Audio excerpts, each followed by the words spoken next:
لي خمسة أطفي بهم حر الجحيم الحاطمة المصطفى والمرتضى وابنيهما والفاطمة لي خمسة أطفي بهم حر الجحيم الحاطمة المصطفى والمرتضى وابنيهما والفاطمة لي خمسة أطفي بهم حر الجحيم الحاطمة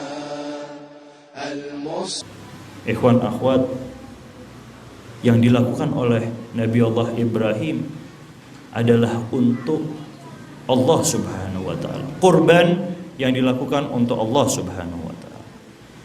Namun apa yang dilakukan oleh Al-Husain seluruhnya tidak hanya untuk Allah Subhanahu wa taala, tapi untuk semua umat manusia. Semua hal pencorengan-pencorengan terjadi atas syariat-syariat Islam di zaman Bani Umayyah pada saat itu. Sehingga dzibhun azim yang kita lihat dalam momen Idul Adha kemarin adalah salah satu hal yang memang harus itu terjadi. Sya'allah ayyarahu qatila,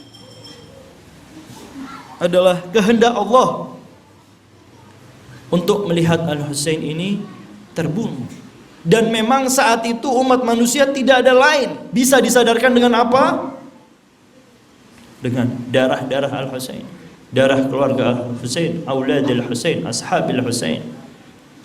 Karena kerasnya hati-hati yang ada pada manusia saat itu. Tidak pernah ada puncak fitnah terbesar dari zaman Nabi Adam hingga nanti Imam Mahdi. Tidak ada satupun fitnah, hoax yang tercipta di dalam satu kehidupan global manusia. Kalau kita melihat Imam Husain, jangan hanya di wilayah Arab saja, tidak. Peperangan yang dilakukan di Karbala untuk Al-Husain adalah peperangan global.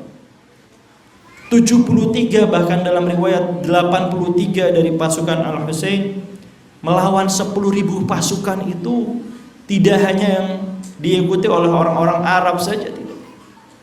Pendaftaran untuk nama-nama mereka yang ingin ikut perang untuk Al-Husain sudah lama. Insyaallah di kesempatan selanjutnya akan kita bahas bagaimana peran Imam Hasan Al-Mujtaba di saat sebelum peperangan Karbala terjadi. Nah, ini yang mungkin jarang kita lihat, histori sejarah siapa Imam Hasan, bagaimana gejolak Imam Hasan. Sedikit Al-Fakir jelaskan bagaimana perjanjian, salah satu bunyi perjanjian ketika Imam Hasan Mujtaba memberikan kekhalifahan kepada Muawiyah bin Abi Sufyan. Satu hal tersebut yang tidak boleh dilanggar, enam-enamnya tidak boleh dilanggar. Satu hal yang paling penting, nomor satu adalah, wahai Muawiyah ibn Abi Sufyan, setelah kekhalifahan yang kuberikan kepadamu ini, kalau nanti engkau mati, tidak ada satupun yang berhak untuk menduduki kekhalifahan Islam kecuali adikku Al-Husain. Di dalam perjanjian itu disaksikan global, ikhwan akhwat. Jadi jangan kita melihat ini hanya peperangan yang dilakukan oleh Arab biasa, tidak, yang terjadi di dalam dunia Arab, tidak. Dan ketika Muawiyah bin Abi Sufyan meninggal di 60 Hijriah, kekhalifahan diambil oleh Yazid ibn Muawiyah, maka saat itu juga Yazid tidak terlegitimasi sebagai pemimpin.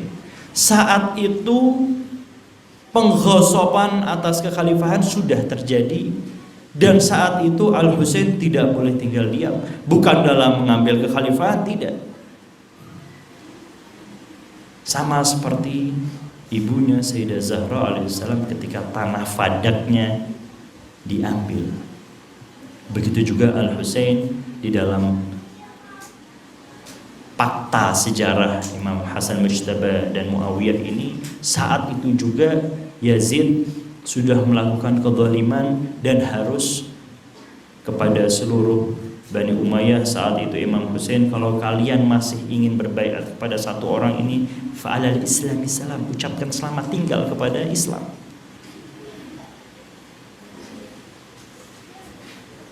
Nah, wa fadainahu bidhibhin azim.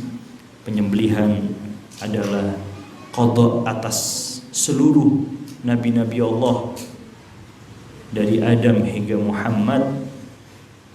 Penyembelihan yang paling agung, fitnah yang paling kejam, hoax yang tercipta di saat Bani Umayyah berkuasa, saat itu hanya bisa disucikan dengan darah-darah suci.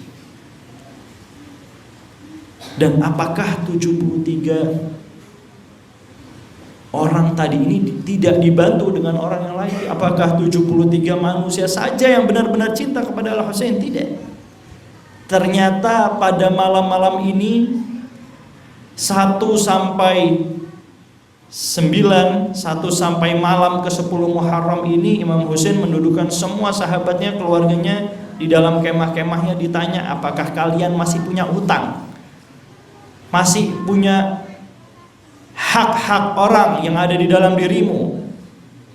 Masih bolong sholat-sholatnya, zakatnya, puasanya, hajinya, jihadnya? Ada 10 misi dari Imam Husain, dan hanya bisa disucikan, hanya bisa dilanjutkan, bisa diambil misi itu dengan darah Al-Husain. Saat itu Imam Husain tanya satu persatu, dari yang awalnya 1000, 100, ratusan, ribuan, ratusan, hanya kurang lebih 70-an. Kalau ada di antara kalian masih memegang hak-haknya orang, pulang. Tidak boleh untuk masuk sini.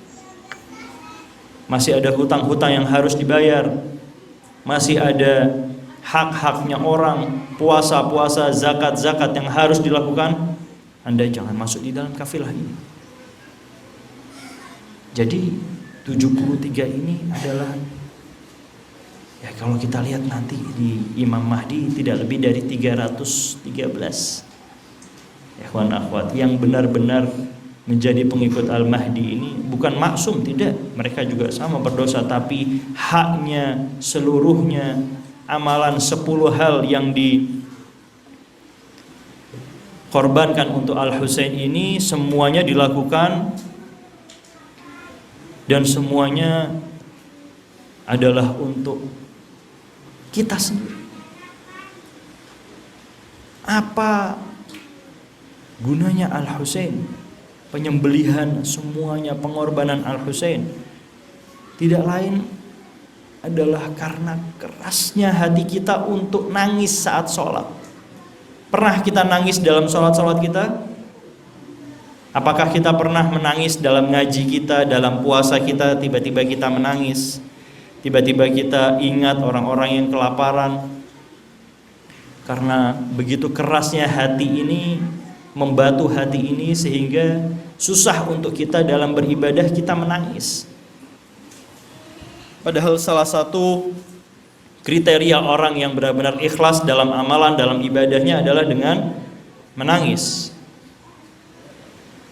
Itulah akhirnya dibuat narasi Al-Husain, dibuat narasi sebegitu kejamnya Bani Umayyah ini menyiksa, menganiaya, adalah untuk satu tetes, bahkan hanya untuk air yang sebesar sayap lalat itu yang ada di mata kita, falahul jannah. Ini yang membuat seluruh Bani Israel, Nabi Musa alaihissalam iri. Kenapa kok kita tidak memiliki Al-Husain dan umat Muhammad memiliki Al-Husain? Salah satu media, salah satu wasilah yang paling mudah untuk menggapai surga adalah untuk hanya menangis di momen-momen ini.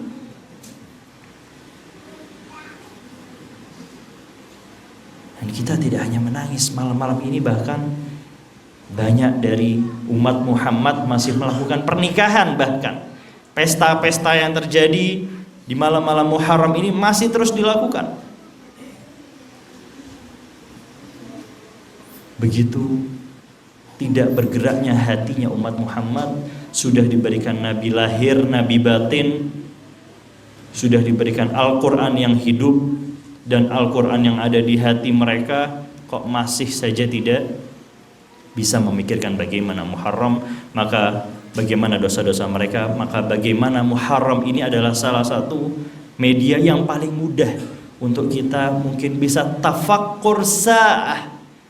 Karena mungkin di dalam ibadah-ibadah kita selama setahun ke belakang kita ini masih belum ikhlas, masih belum untuk karena Allah, dan masih banyak yang harus diqadha. Minimal malam ini kita ajak semua keluarga kita duduk di malam-malam Muharram untuk ikhlas tafakkur 1 jam kurang lebih. Hadirkan pikiran hati kita, khairun min ibadatis sana, bahkan lebih baik dibanding ibadah kita yang selama 1 tahun ini. Allah tidak minta kita aktsaru amala liyabluwakum ayyukum ahsanu amala. Dari semua yang banyak yang kita lakukan, dihisab oleh Allah Subhanahu wa taala, yang dicari cuman yang ahsan. Kadang sholat kita, apa yang menjamin sholat kita sudah ahsan? Apa yang menjamin puasa kita ini tepat, ngena, harus menahan lapar, menahan minum, menahan hawa nafsu dan lain sebagainya, menahan mata, menahan pikiran. Apa yang menjamin itu semuanya? Tidak ada jaminan, ikhwan akhwat. Yang bisa terjamin adalah malam-malam ini. Anda tidak bisa menangis, fatabaka 'alal Husain, minimal Anda usahakanlah untuk menangis, pura-puralah untuk menangis demi Al-Husain. Falahul jannah, terbukti, terjamin. Karena yang memiliki al-ma'ad, yang memiliki alam kematian nanti ini, raja di alam akhirat tidak lain adalah syafaatul Husain. Satu orang cucu Rasulullah, sayyidai syababi ahlil jannah, yang megang kuncinya surga.